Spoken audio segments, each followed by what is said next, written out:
องค์พระนางชมพิราชกษัตริย์ตรีทยศยิ่งเทวีนวลชวี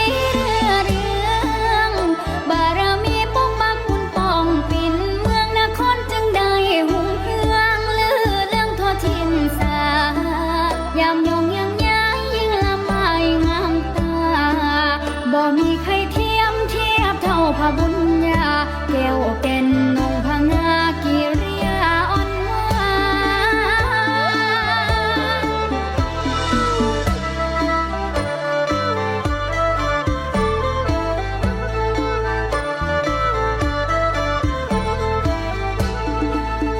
นวันธนานาคราให้รุ่งร้อนงามไพ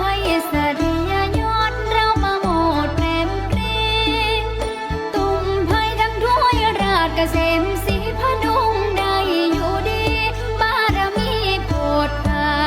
ยชุ่มโชคช่ำชื่นดาดดื่นน้ำพระทัยเกียรติกองดี